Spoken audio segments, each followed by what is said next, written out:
ગુજરાત સહિત દેશના કેટલાક વિસ્તારોમાં ચાંદીપુરા વાયરસને લઈને ચિંતા જોવા મળી રહી છે। ખાસ કરીને નાના બાળકોમાં જોવા મળતો આ વાયરસ ગંભીર અસર કરી શકે છે। ત્યારે ચાંદીપુરા વાયરસ શું છે, તે કેવી રીતે ફેલાય છે અને તેના મુખ્ય લક્ષણો કયા છે અને તેનાથી બચવા માટે કયા પ્રકારની સાવચેતી રાખવી જોઈએ, તે અંગે અમદાવાદના ડૉક્ટર નિધિ પટેલ સાથે TV13ની ટીમે ખાસ વાતચીત કરી છે। તેમણે આપી છે કેટલીક ટિપ્સ, ધ્યાનથી સાંભળજો। રાજ્યમાં ચાંદીપુરા વાયરસે હાહાકાર મચાવ્યો છે, કારણ કે જે વાયરસ છે તે વધારે ઝડપથી ફેલાય છે। આ વાયરસ શું છે અને કઈ રીતે ફેલાય છે તેમાં આપણે વાત કરીશું। આપણી સાથે છે ડૉક્ટર નિધિ પટેલ, કે જે પબ્લિક હેલ્થ એક્સપર્ટ છે, તેમની સાથે વાત કરીશું। મેમ, સૌથી પહેલાં તો ચાંદીપુરા જે વાયરસ છે એ શું છે અને કેવો વાયરસ છે? તો ચાંદીપુરા એક આરએનએ વાયરસ છે, જેનો આકાર બુલેટ એટલે કે બંદૂકની ગોળીના શેપનો હોય છે। અને એ કેવી રીતે ફેલાય છે? તો સેન્ડ ફ્લાય નામનું એક કીટક હોય છે, જેના કરડવાથી એ વાયરસ જનરલી ફેલાતો હોય છે।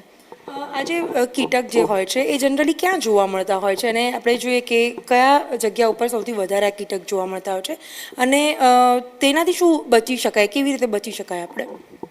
આ સેન્ડ ફ્લાય કીટક જે છે મચ્છર કરતાં નાનો હોય છે, જેને નરી આંખે આપણે ખૂબ જ મુશ્કેલીથી જોઈ શકીએ છીએ।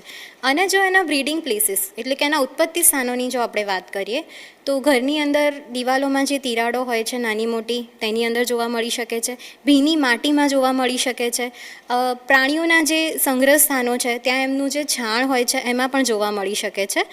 અને મેઇનલી જો વાત કરીએ એના જીવનચક્રની, તો સૌથી વધારે એ ચોમાસાની સિઝનમાં જોવા મળે છે, કેમ કે ચોમાસામાં આપણને હૂંફવાળું ભેજવાળું વાતાવરણ મળે છે, અને એ એક વાતાવરણ સેન્ડ ફ્લાયની ઉત્પત્તિ માટે, એના જીવનચક્ર માટે પૂરતું હોય છે, કે જેથી એની સંખ્યામાં વૃદ્ધિ થાય છે। આ જે વાયરસ છે મેડમ, તો એ કયા એજના જે બાળકો છે એનામાં જોવા મળી શકે છે, અને આની ખાસ જો વાત કરીએ તો ડ્યુરેબિલિટી એટલે કે કેટલા સમય સુધી આ વાયરસ ઇફેક્ટ કરતું હોય છે?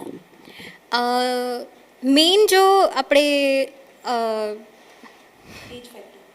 એજ ફેક્ટરની વાત કરીએ તો 0 થી 15 વર્ષના બાળકોને મેઇનલી અફેક્ટ કરતો હોય છે। એમાં પણ 5 વર્ષથી નાની ઉંમરના જે બાળકો છે એ વધારે રિસ્ક ઉપર હોય છે। અને એના કારણની જો વાત કરીએ તો એમની ઇમ્યુનિટી એટલે કે એમની રોગપ્રતિકારક શક્તિ એ લેવલની હોતી નથી કે એ વાયરસની સામે લડત આપી શકે છે।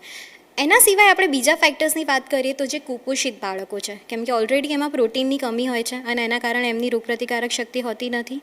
અને તેના સિવાય જે બાળકો પ્રોપર વેક્સિનેશનનું જે શેડ્યુલ છે ફોલો નથી કરી રહ્યા, એમનામાં પણ એ હાઈ રિસ્ક પ્રેઝન્ટ હોય છે। આનાથી બચવાના કોઈ ઉપાય, કે આપણે જોવા જઈએ તો કોઈ વાયરસ જે છે તેની કોઈ વેક્સિનેશન કે કઈ છે કે જેનાથી બાળકોને અસર ન કરે? અત્યારે હાલની તારીખમાં આપણી પાસે એની કોઈ વેક્સિનેશન અવેલેબલ નથી। ઇનફેક્ટ ટ્રીટમેન્ટ પણ, એન્ટીવાયરલ ટ્રીટમેન્ટ કોઈ જ આની માટે અસરકારક નથી।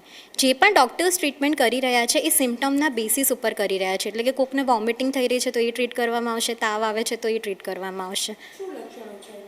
એના કોમન લક્ષણોમાં શરૂઆત થશે તમારી તાવથી, ખૂબ ઊંચો તાવ આવવો, તેના પછી બની શકે છે કે તમને વોમિટિંગ, ડાયરિયા પણ થઈ શકે, અને ખરાબ કેસીસમાં તમને ખેંચ આવી કે આંચકી આવી થઈ શકે છે। અને એનું મેઇન કારણ છે મગજ ઉપરનો સોજો, કેમ કે ચાંદીપુરાની એક ખાસિયત એ છે કે મગજમાં તાવ એટલે કે મગજમાં સોજો લાવી શકે છે।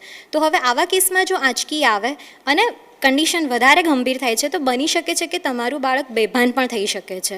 ચોક્કસથી, તો જે રીતે બાળકો ઘરની બહાર રમવા નીકળતા હોય અથવા તો કોઈ પણ જગ્યાએ જતા હોય તો તેમનું ધ્યાન ખાસ રાખવાની જરૂર છે। અને ચોમાસાની ઋતુ હોવાથી વાયરલ ઇન્ફેક્શનના કેસો વધારે થતા હોય છે, પરંતુ જો તાવ ઊંચો આવે એટલે કે જો તાવનું પ્રમાણ વધારે હોય તો તાત્કાલિક નજીકના ડૉક્ટરનો સંપર્ક કરવો, જેથી કરીને તરત જ તેની સારવાર મેળવી શકાય।